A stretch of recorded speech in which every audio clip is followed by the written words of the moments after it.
Welcome to the Passive Income Podcast. I am your host, Dividend Dave.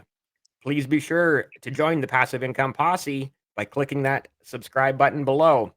I'm so super excited for the guest on this episode, Cori Arnold. We're going to talk about from your whole story of massive debt to where you are today, millionairess. It's an incredible story. I'm going to throw it over to you to give yourself a little bit of an introduction. Dave, for having me. I'm really excited to be here. So I'm Cori Arnold. I creating content about 2 years ago. My financial journey has been very interesting. So I found myself with $260,000 worth of debt. Wow. $140,000 was loans, 22,000 credit cards, and then 98,000 was on real estate. It was a mess. Yeah, wow, that's a lot of debt. And spread over those three categories, student loans, kind of understandable. People go into a lot of debt getting a good education. The credit card debt is a huge burden simply because of the interest. And then I do want to talk later sort of about the real estate debt because real estate can you can kind of like you're building equity, paying a mortgage, this and that. So people would argue it's good debt, right? So I guess let's start with the student debt and the credit card debt and yeah, obviously, like I said, we all know from seeing your tweets and everything, and you have a great blog there or a web page that goes into detail about the literally massive debt that you were in. Right. And the massive amount of interest I was paying. Yeah, so I could talk a little bit about it. So that I was around when I finally decided to change. But obviously, it takes a while to build up. So throughout my 20s, I was actually, I was trying to figure out ways to make more income, career further. And the funny thing is, I was doing everything wrong, obviously, because I was ending up in a bit, if I hadn't kind of rushed things, if I had just slowed down and made smarter choices, I probably would have been. The student loans, I picked which probably was a mistake, first of all. I actually paid about, I don't know, 20 to even counted this 140. And then I decided to go to an expensive school to get and the worst part of that was I actually had scholarships to a cheaper school for looking back, you always 2020 vision. Yeah, looking back, hindsight but 2020. Exactly. So I went to the expensive school, which there's relationships I built there. I'm sure there's different knowledge that I gained there versus the other school. And then the 22,000 of credit card debt that came around just because I'm living I wanted to live the lifestyle that I wanted to live. Oops, sorry. It's okay. Yeah. So, I moved to the Midwest in the U.S. I decided to move there when I was 27. Seeing lifestyle, I wasn't quite making the same salary that everyone else was making, but I wanted a decent apartment. So, I was spending more than I was bringing in, especially when you add to that. Lifestyle creep, instant gratification, all those things, I told them for a long time. And then I decided to actually move back to around age 30 or 31. And that's when I really everything, because again, like I was making a better salary actually back here.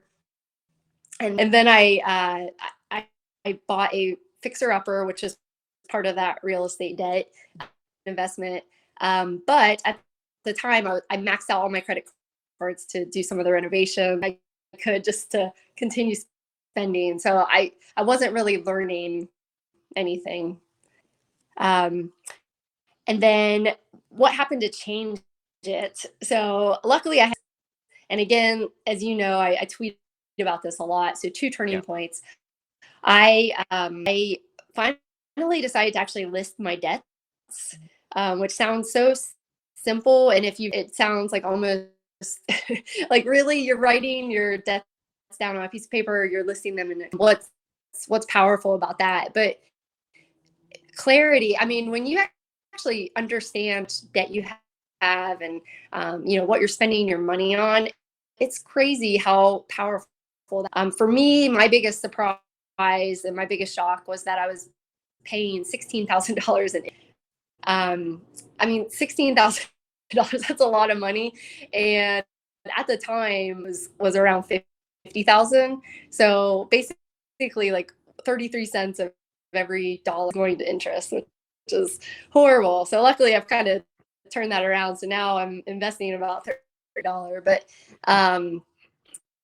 that was my wake up call, though. That was huge.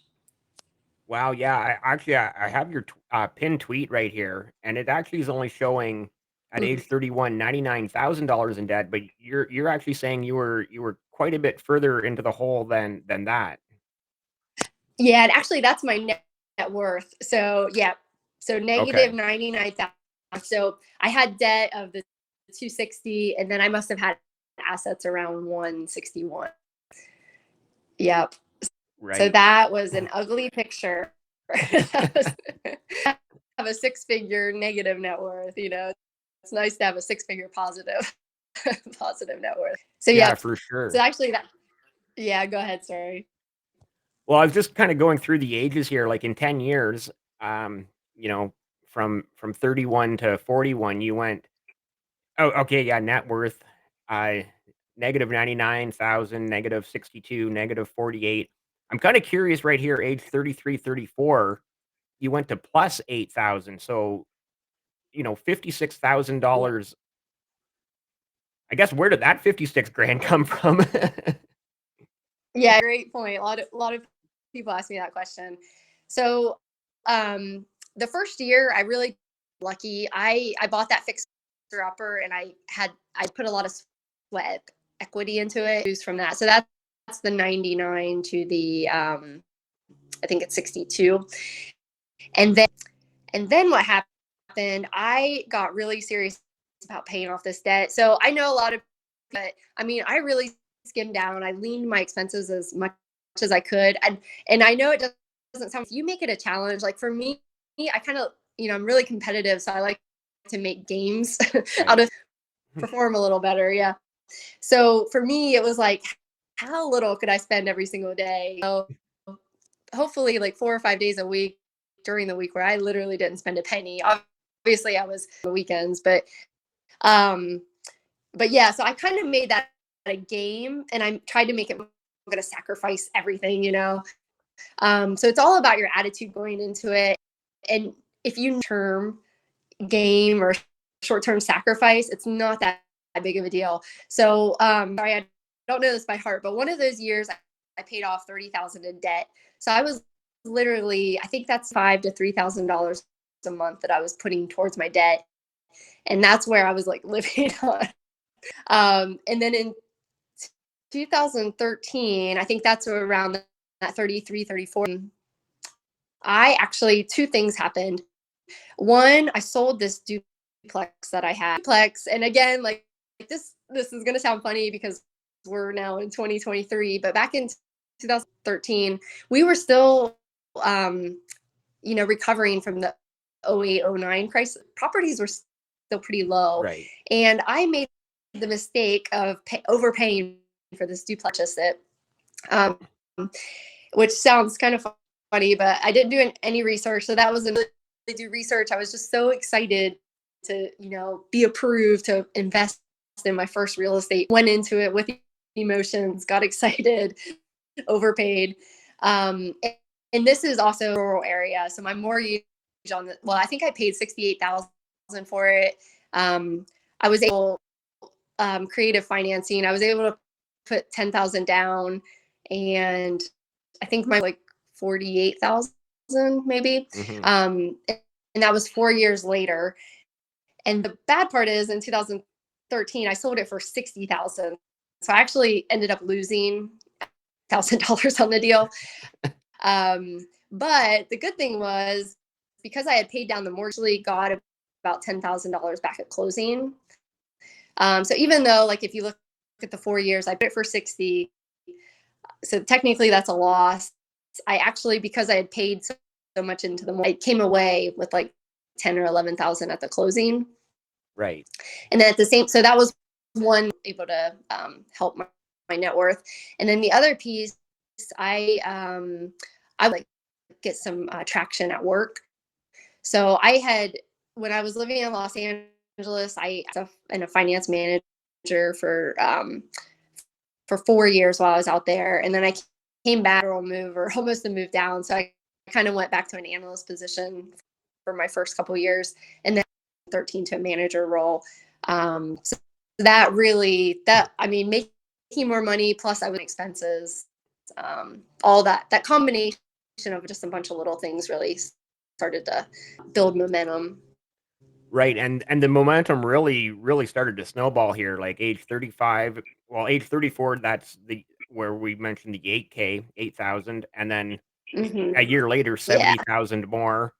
Another year after that, age 36, basically another 100 grand on top of that, and then nearly Yep. doubling to 330, then another 100 grand the next year, and then another 200 grand the year after, 250 grand nearly, and then close to, well, just under, I guess, another 200 or so grand. And it's just really like Yeah. just phenomenal from It's age 35 through 41, where you go from 78 grand net worth to over a million. Yeah. So age 36 is when I actually paid off all my debt. So that was the thing was going, and that was huge. When you have no debt payments, it's creating like $3,000 a month in debt. It's crazy. I mean, just putting that 3,000, and my mistakes earlier. I made a ton of mistakes. I went We all into have. We've penny all made stocks. I lost mistakes. money there.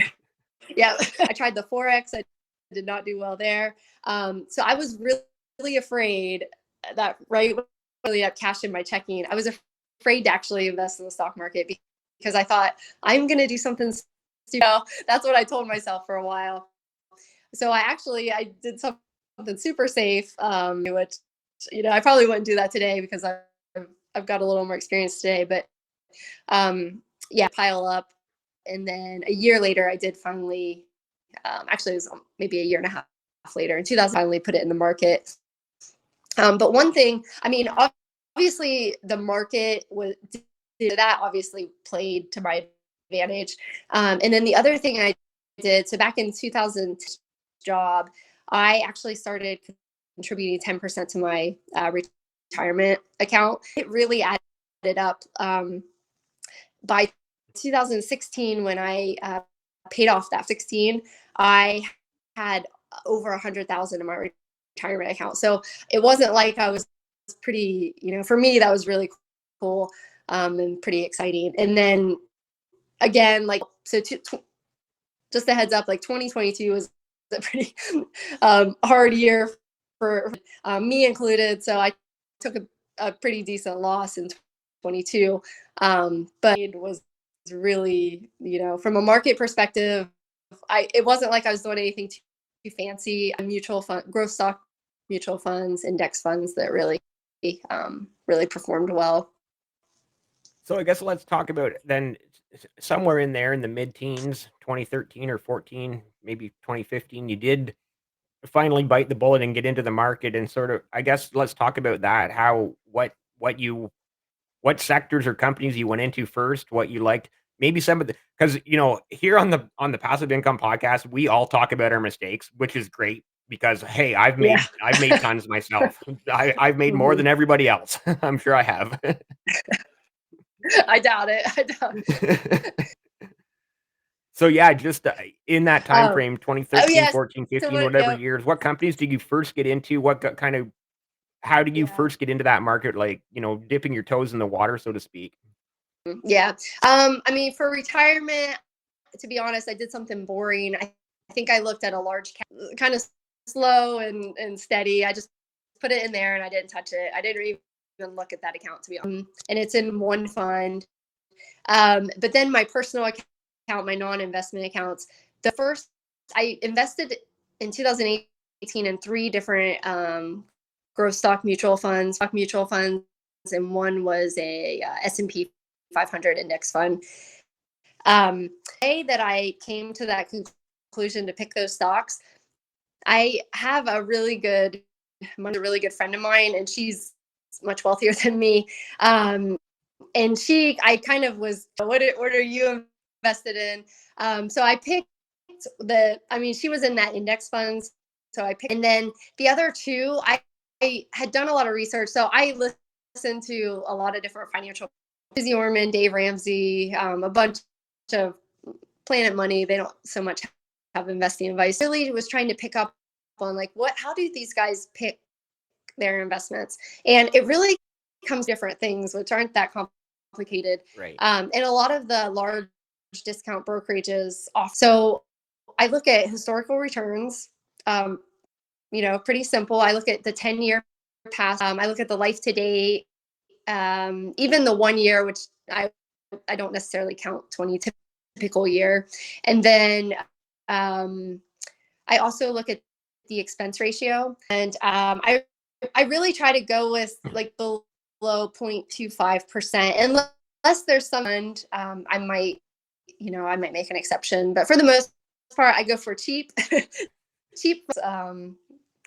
So it's pretty simple. I don't do anything too complicated generally. Yeah. And there's nothing wrong with that. Keep it simple, right? It doesn't have to be you don't need to overcomplicate it, and just keep it as simple as possible. Like you said, look at that 1 year chart. That 1 year chart isn't going to it's going to tell you a little bit, but it's going to, looking at a 5 or 10 year chart is probably going to tell you a lot more about that. Well, it will tell you a lot more about the history of a company and the growth they've had in the past 5 or 10 years. And obviously, past performance doesn't guarantee future performance, but you definitely can get ideas, right? Exactly. Yep. Exactly. One of those funds happened, and it's funny. So I do also look at the market. Just a heads up, this is another slightly different. I think it was 2020. So I'm sure you remember 2020 was crazy. Stocks would go up, I don't know, 5 or 10. But I remember seeing the Dow change by 1,000 points a day, and I started seeing patterns with that. So I will tell you, I did take a risk that year, and I made a year on just a few trades, just because it was almost like a pattern. One day, the next day, everything's up. I'm just gonna take a bet on it. So not that I do that very often there, where I kind of was a bit riskier than normal, just because it was almost like you see the volatility coming. Right. Yeah. No, 2020 was a crazy year. Obviously, the March 2020, I've been calling it the COVID crash, where obviously everything the prices just dropped for the only That was reason was crazy. I know. fear, basically, right? And uncertainty, Yeah, exactly. fear, uncertainty, doubt, right? The FUD. And then Yeah, all of a sudden, by the end of 2020, all of those, everything that, if anybody bought anything in March 2020, you did extremely well by December of 2020. And exactly. literally, you didn't have to do any research. You could have literally been throwing darts at a dartboard and just said, "Yeah, I'll take a 10 or 100 or 1,000 shares of whatever company." And March 2020, 6 months later, I'm gonna sell it and I'm gonna do really good. That goes Exactly. back It to was hindsight being it 2020. was crazy. Exactly. No, that was good. And I happened, just a heads up, this has nothing to this has nothing, just really got lucky. I was looking for a property in a beach 20. So we weren't sure if COVID was coming to the US at that point. So anyway, in January, I went and looked at properties, and then I bought, and because everyone had a really good deal, I think I closed in March, and again, and I got a nice deal, and then I sold it a year later for a decent profit. So it's funny, I think the goal to really winning is to be a contrarian, Yes. and I know when everyone's greedy, start fearing, and Yeah. when everyone's fearful, it's so true. When you finally master that and realize that everything comes back, you're not so scared anymore, and you don't make irrational movements like a lot of people do because they let. So now you've mentioned a few different real estate um, buys and sells that you've had. So are you now sort of more into real estate for your for your investments, or are you more into the stock market, or is it sort of 50-50, or where's your split? And do you still have other real Yeah, estate that's a properties? good. I do have one. So when I sold the place at the beach in 20, and I probably overpaid for it. But again, the market it was again it was crazy. So, but I'm not actually creating an income off of that property right now. Chance that I might sell that in the near future. Um, and then I have been thinking of action, but I've been thinking about potentially investing in a couple of rentals back. Um, but no, real estate, to be honest, I'm not really generating any income from real estate, but that's just appreciation. Um, Most of my time, to be honest, I've been partnering up with a few investment companies and apps, some really cool ideas out there. So we're trying to get those off the ground. But yeah, so the stock market is my focus these days. Nice, cool. And I also do want to touch on the subject of being a female in finance, being a female in this whole community, Mm-hmm. whether it's dividend Twitter, FinTwit, whatever. Yeah. I've Mm-hmm. I 5 months ago, October 3rd, I started this podcast, and I've had you. This is, I believe, episode 52 or maybe 53, and Nice. literally, I've had less than 10 women, and so I'm just kind of curious, Wow. what's your take there, being a female in this space? Yeah, it's really funny. On Twitter too. It's crazy how many males there are out there. I like it. I wish more females would step up. And not even sorry, step up isn't even the right or share is probably the better phrase. But it's and for a long time, I mean, it goes back a lot. 10 years ago, I would not have been talking to you because I don't really need a lot of attention.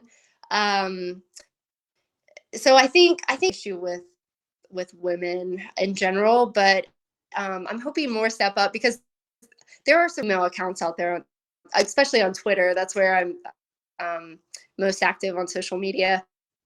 A lot of good females.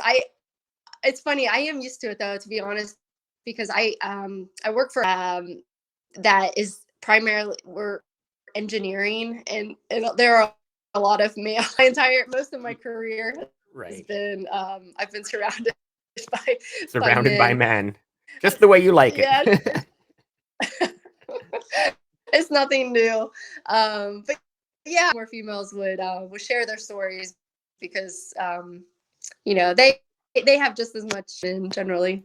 Oh, definitely, definitely. Like the female guests that I Mhm. have had here on the Passive Income Podcast have all been absolutely 110%, just fantastic contributors, yourself included. Obviously, is like, Oh, cool. Thank you. yeah, it's just been amazing. And I would just love to be able to have more female guests on here, but it's literally so hard. Like, I'll get one or two a month, and I'll have like Yeah. 10 other male guests in the same time span, and it's like, come on, ladies. Yeah. Where are you? Interesting. No, that's cool. I think it's cool, and maybe more will come around. Yep. I'm sure they will. I'm sure they will. And you're like probably the biggest Mhm. Twitter account for the females, because you're like, I'm not sure, you're well over 100,000 followers on Twitter, right? Now I do know the millennial. I think it's the millennial millionaire woman. Saying that wrong. She's she's really large. I think she's at 200 or over Oh wow. 200. Okay. She's one of the bigger ones. Yeah.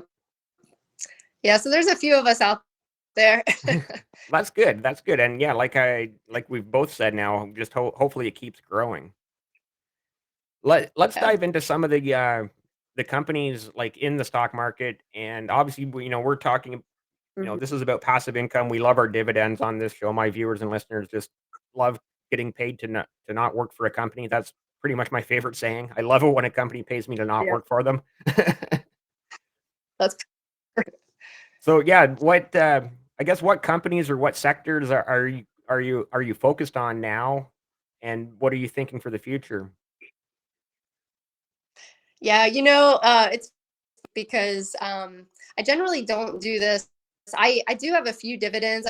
I don't necessarily fund portfolio on dividends, but I have a few that, and to be honest, so my general stick with the history, right? So I stick with some of the dividend kings like Johnson and J.P. Morgan Chase, Newell Brands. So they've been around, and I like the Right. consistency. I like the history. I decided this week to actually take a risk on a new one that I've been hearing about.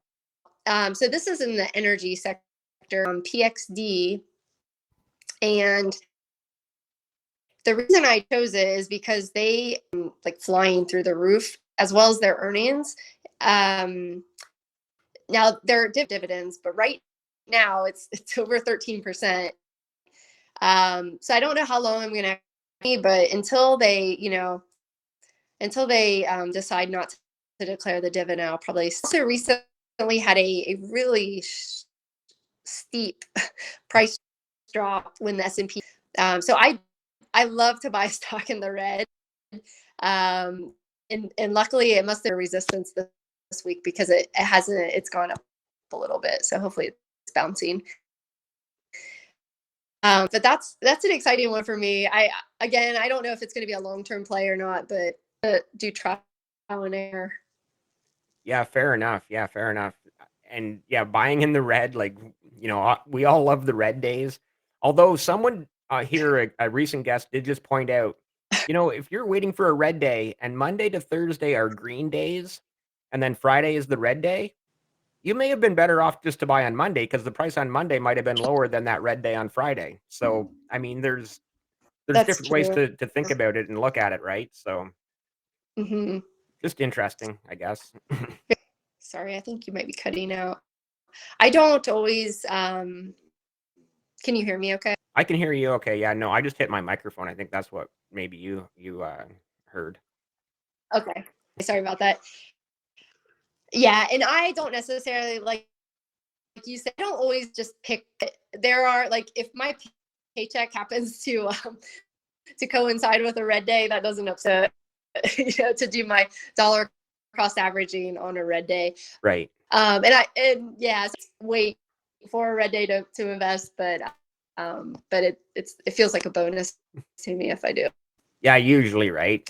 And yeah, I definitely watch that too.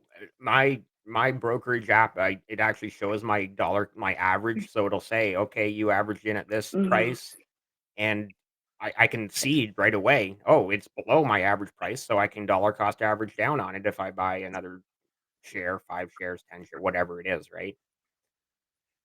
Exactly. Yep, I do the exact same thing. And then there's I so wish many more more people saw it that way. There's so many more in there where I'm like, "Oh, I'd like to buy more of that one, but, oh, I'm way up on it. I don't wanna dollar cost average up on it right now. I'll pick something else where I can dollar cost average down." That is so funny. I'm the exact same way. If it starts to go too high, you don't know when that. So that's so funny. I I think the exact same way you do. I wish other people thought that way because a lot more people would make money if they did. Right. Oh, well, I guess I'm glad I'm not the only one. I'm gonna quickly bring up your where is it? I have it here. There you are. This is winwithyourmoney.com, and can you see that? Is that on the screen there? Yeah, it is. Yeah, that looks great. Yeah, thanks for bringing that up. So yeah, obviously this is your website, Yep. So that is my. and Mm-hmm. yeah, Yep. if you So just want to I talk started about this in. Go ahead. no, sorry, I cut you off. I was saying if you just want to talk about your website and you were about to start and then I cut you off. That's okay. Yep. So I started this almost years. I think it'll be 2 years next month. It's been through quite a few iterations, but yeah. So this is my website. I really just try. It's completely free. I like some of my stories, some of the strategies I use to get out of debt, and some of the things I look. And then I post a new blog twice a week, roughly. And then to share, there's a free ebook out there at the top.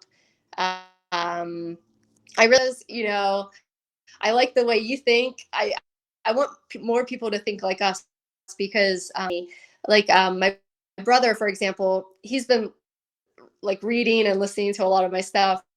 Lost a little money in the stock market, and he's really scared to get in now because it's low. And I'm telling him to get in. So it's just funny Right. how people think and they don't quite, they don't investment decisions. So honestly, I was here on the debt calculator before we started, and I was like, "Oh, this is really cool." And honestly, I don't know how much I owe on my mortgage, but I'm thinking it's around this number. And I'm Nice. thinking I locked in when at a fixed rate before interest rates started going up. I pay my mortgage biweekly, so every paycheck the mortgage Okay. comes out, and I also pay property tax. So, but I'm just going to put in Okay. what I roughly monthly, and I honestly, I I put in 20 years just to see what the number was going to be because Yeah. and this was really fun actually when I did this. So Awesome. Good. And which that's honestly, which is really, about that's what I'm the paying vision. because like I said, I pay biweekly, so that 1,100 is a little bit, I paid basically 13 months per year, not 12, right? Awesome. Yeah, exactly. That's awesome. That's cool. I'm glad you found that. And that's really, yeah, people see how quickly they can pay things off and give them different scenarios if they wonder, Right. just Yeah, make and extra payments. like Yeah. even let's just knock that down to 200 months, which is Mhm. actually go to 180 because that would be 15 years, right? If I'm doing them Oh, math true. correctly. Yep. Hmm. Did I think I did it. Yeah, so Goes up. Yeah. I'd basically have to find a little bit more money every month, but I mean, again, you can find money when you're really trying to do so, right? Very chill about it, and you're tracking. Not in. To be honest, you don't have to track literally every. Just knowing where your money's going and being able to make the choice of or yeah, putting a little extra on your mortgage. Yeah, and here's the course you were just mentioning, Win with Yep. Your Money 101. So, yeah, very Yes. So cool. this is my started. I offered this in. I think I started in September, October. They like it. They are paying. They're paying debt off. They are, which is really the goal. I want to change. I want people to just have a slightly money. Too many of us really, and me included, will make our spending decisions. So, we'll buy too much or too nice of stuff. And I did that for a long time. I thought I needed to look a certain way, but it's really not about how you look or how much stuff you have. It's what you period, how much value can you contribute. That's really what is going to make your. So yeah, so that's what I hope people get out of the course. And I will definitely put the link in the description below to that website. So, if anybody's watching or Awesome. listening that would like to check that out, the link will be right there, so you can easily find it. That's cool. I'm actually going to bring up another page here, so just give me another quick second because I see again going back to that page I just was showing. It showed all your social medias, and I see you also have a YouTube channel. Yes. Like, again, win with your money. Yep. There's a theme there. Yep. And again, So I obviously started. tons of videos as well. So, Mhm. and obviously I will, Yeah. this will be linked in the, well, it'll be linked all over the place because I'll probably link your uh, YouTube handle in the title and the description, so you can click on that to find Corey's YouTube channel as well. But yeah, let's talk about your YouTube channel. What got you into making videos? Yeah, thank you so much for sharing it, by the way. I so I thought, well, maybe I can reach more people. I have my best friend from high school, she had to read. So I said, okay, well, will you watch videos? And she agreed to. It's definitely, I'm just trying to reach, a different audience. Because I agree, not everyone will or read a tweet. Um, so I thought, well, maybe I can reach more people. Than YouTube is, it's definitely a great tool. There's so much. I use YouTube myself You know, to we all understand more do. perspective. Yeah, it's so It's like commonplace. I want to learn how Um, to build whatever. I need to go to YouTube. Like YouTube University, you can learn I pretty know much anything, right? I exactly. need to learn I about plumbing. definitely I'm use going to go to YouTube. I need to learn about electrical. I'm going to go to YouTube. this. This is kind of funny story. So I was flipping a property. Oh, I forgot to actually talk about that, but I did flip those years too. But I was at one of the properties and they left, and I needed to get rid of this toilet. So I YouTubed a video and I figured it out and did it by my. Um, so yeah, so it's definitely very very handy. Definitely, yeah, for sure, for sure. Oh wow. Um, I do need to give a quick shout out. I should have done this earlier. Buy investing shirts. Link will also be in the description. Passive income posse t-shirts. They've got tons of great merch over there, and definitely check them out. So sorry to buy investing shirts because I definitely should have done that about 30 minutes ago. But um, Awesome, they look good. yeah, thank you. Yeah, it's been yeah they yeah, like I said, they've got tons of great designs over there on that website. So anybody who's interested, definitely click the link in the description and check them out. What are you thinking for the future, like for investing wise and that Mhm. net worth? Like, are you going, okay, I'm good at a million? Or are you thinking, no, I want 5, 10, 20 million. I need Elon Musk money. What are you thinking? It's really funny. So there's a part, wants to be happy with a couple million, and then just kind of, big. But then there is a part of me that that has bigger aspirations, The drive, and right? for that, I would need a few, quite a few. So it's funny based on the day. My different. But for the most part, most days I do kind of want to go towards that larger net worth. But it's really not about me having a lot of money. It's really there's this you could call it an organization, a company that I want to acquire. Right. So that's really the long term plan. And if I could do the goal, so it's not really that I'm like looking for a number. When really, like, how can I help this group of people that I want to help? To now, some days, and right now, just to be completely honest with you, I'm not making a ton of passive income right now. So I make a little bit of money on the course. I make a little bit.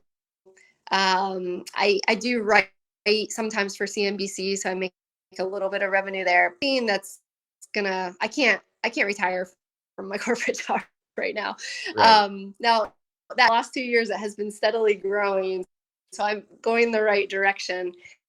But really, I really do want to help people with their money.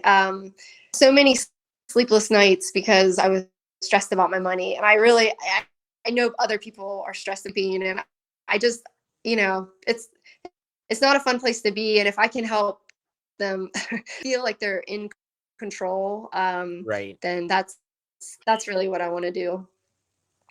Yeah, stress. I was actually gonna bring that up. Like I've been there too Hmm. with the credit card debt. Like, probably for me was upwards of 10 grand, maybe 20 grand of credit card debt. And it's just Hmm. it's so stressful because, you're paying off as much as you can every month and you're getting nowhere. It's like, oh, I've paid off 200 and it's went up by 300. It's like, oh, I'm literally losing this tug of war, right? And Hmm. so yeah, Yep. it's not a fun place to be. It is very stressful. And I guess my thought or my question is about stress. Because obviously there's always stress in life, no matter if you're 100 grand in debt or a Right. millionaire, people have stress, right? Like, Yep. Yep. and I guess there's just Exactly. different ways of dealing with that stress and the mental health that goes along with dealing with stress. Hmm.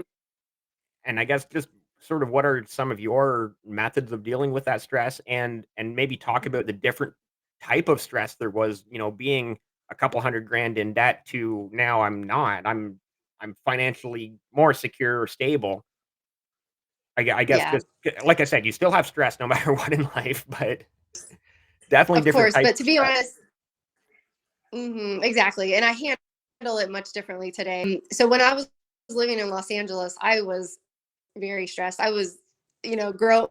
My debt was growing. I really was dependent on that job I had, on that salary. I was really like completely living on my own.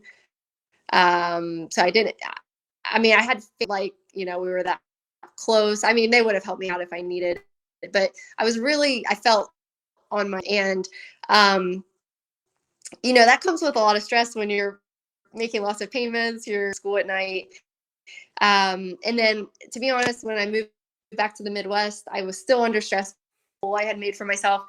Um, and the funniest thing is, I had heard about meditating in my 20s, and I kept like saying, oh, I'm not a person. I don't know how to. Brain is always on, and then in Los Angeles, I was like, I do not have time for that. So it was like I was kind of coming around, but I didn't think I had time for it. And then 4 years ago, I decided I need to just give this a try. And oh my gosh, like that long, maybe 5 minutes a day. I just really take a few deep breaths. I necessarily clear my mind, but I get intentional about what I'm thinking about. And it's Yeah. fun how powerful that can be. And I know that, and like I said, my stress is different today because I think, obviously financially, I'm in a better position, feel better about myself. And it's not, it's meditation, it's exercise, these are like generic things that people on Twitter talk about all the time. Right. But oh my gosh, they're really powerful. It's really common sense in some cases, and this is not because I just went on a run, but it's I mean, it's funny. Sometimes it feels like the hard choice, but when you feel you feel so much better physically, and stress just doesn't get to me like it used to. Like I, I remember at work, if I would be stressed about that all night, maybe all weekend, whenever it happened. And now there are bigger things to life. Like Right. of course, I don't want issues that come up at work, but I'm not going to let them ruin my sleep. And and not having debt puts you in a position to not my job. It wouldn't be the best thing in the world, of course, but I could another job, and if it took a year, then I would be okay. Um, so having that knowledge, that understanding that hey, I don't really owe anyone anything other than normal come up. But so yeah. Anyway, sorry to I kind of went on a tangent there. Size eating That's healthy. fine. Yeah, it's just those are it's like the simple. Literally, if you take a deep breath, if you're like feeling like you're panicked or stressed, deep breath. It takes 10 seconds, hold it for a few seconds, and then slowly release. You'll get an immediate sense of relief. And it's crazy. I wish I would have, like, I think a lot of us are like this. We're stubborn. We don't want to be open to like new beliefs. We think we know everything, and luckily, the older I've gotten, the more open-minded I've been. And so I listen to things like this. That these simple things actually really are beneficial. Yeah, I was actually very lucky at a very young age, like, I was probably Mhm. less than 10 years old that my grandmother taught me the benefits of just take 10 deep breaths. You know, you're a kid Awesome. at say 10 years old, you get mad at your brother or whatever, and my grandmother would literally just say, "Just take 10 deep breaths, 10 deep breaths slow and steady," and it was like Yeah, I learned that, like I said, at a very young age, and it's absolutely amazing that I've had that knowledge as long as I've had it because, yeah, that's awesome. 10 deep breaths Yeah, changes the whole world. yeah. You need to thank your grandmother. Well, That was yeah, awesome I that she I taught you definitely that. So thanked her many she's passed on now, but, yeah, I definitely did yeah, she knew how appreciative I awesome. was for that knowledge. That's great. Yep. And then the other thing you mentioned there about, like, stress and not letting stress get to you is I also learned a very long time ago, and I kind of this was more like I learned it sort of on my own, is, like, don't get stressed out about things that are out of your control. If they're out of your control, they're out of your Yeah. control. Like, don't stress out over that, right? And that's another Exactly. great Exactly. sort of life lesson that I somehow managed to pick up along the way. That's good. I mean, that's awesome. You definitely learned the right things young. I did not learn that one very young either. I felt like I needed to control everything, and then the end up focusing your energy on things that don't even matter and you can't change anyway. So, Right. so Now don't get that confused with, like, obviously with my work, there are things that are in my control that I have to mhm. control, and Oh so yeah, I get of stressed out course. about those, but the things that are out of my control, water off a duck's back. Yep. Agreed. No, that's very true. I mean, I still think you need to be intentional about don't live in default mode. You know, go through the day with some awareness, definitely. Yeah, so I think we've gotten into some great life lessons here in our discussion. Um, Agreed. you have obviously an amazing story of sort of the amount of debt that you were in and where you came in a relatively short time from your late 20s, more or less. That pin tweet you had 10 years, but kind of more or less I'm sort of thinking fit more like 15 years of your late 20s into your early 40s, Mhm. where you just went from massive debt to an incredible net worth, and it's just an amazing and inspirational story. So I'm really hoping that the viewers and listeners take a lot from your story, and I'm sure they will. So I've really enjoyed talking to you, Yeah. and it's been incredible. Is there anything you'd like to say before we sign off? Thank you for having me. I'm glad we were able to connect on the date, and it's been really fun to chat. Yeah, exactly. It's like I said, this has been an amazing conversation. I love talking to people here on the podcast, and I love, like I said, most of my viewers and listeners know we kind of usually just go over different companies and sectors and stocks and dividends and this and that. So this has been an incredible episode. Just hearing your story, I've loved every minute of it. Awesome. Enjoyed it. And with that said, we are going to end it here. And if you're still watching or listening at this point in the program, the rules are you have to subscribe. You're still here 50 minutes later. Just hit that subscribe button. Subscribe.